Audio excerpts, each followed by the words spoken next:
আৰু বজাৰ গুৰুত্বপূৰ্ণ কথা আছে যে নিজে কাম কৰিব লাগিব, নিজে বজাৰখন দখল কৰিব লাগিব। বজাৰ কিয় দখল কৰিব লাগে? কাৰণ আজিৰ দিনত আমি যদি অসমীয়া মানুহে আমাৰ নিজৰ বজাৰখন আমি যদি নিজেই কণ্ট্ৰল নকৰোঁ, নিজে দখল নকৰোঁ, বেলেগ মানুহে আহি পেলাই সেই বজাৰখন দখল কৰিবই। কিয়নো আমিতো বস্তুখিনি বজাৰখনটোতো আছেই। সেইকাৰণে আমি অৰ্থনৈতিকভাৱেও আমি নিজকে সবল কৰিবলৈ চেষ্টা কৰিব লাগে, যিটো আত্মনিৰ্ভৰশীলতাৰ কথা ইতিমধ্যে কোৱা হৈছে। লগতে সেই তাতেই আপোনাৰ এই উদ্ভাৱনীমূলক কথাবিলাক আহি পৰে। উদাহৰণটো এটা লাষ্ট উদাহৰণ দিছোঁ, কোনোবাই হয়তো ৰিচেণ্টলি কেইদিনমান আগতে দেখিছে শ্বাৰ্ক টেংক ইণ্ডিয়াৰ কথা চাইছে চাগে।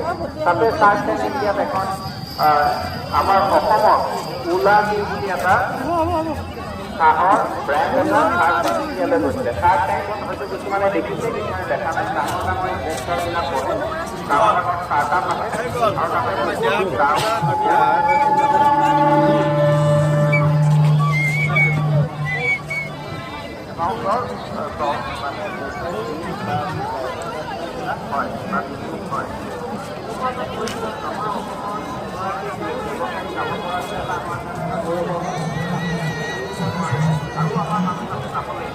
আৰু সেইটো তেতিয়াহে হ'ব যেতিয়া আমাৰ মানুহে আমাৰ ইয়াতে উদ্যোগত বা আমাৰ যিটো উদ্যম আছে তাতে আমাৰ যোগদান কৰে।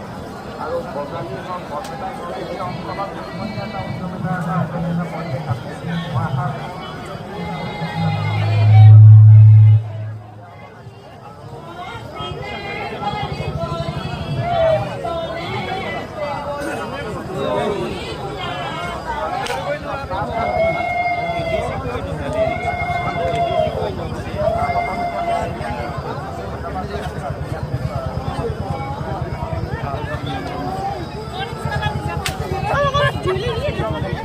Nerede?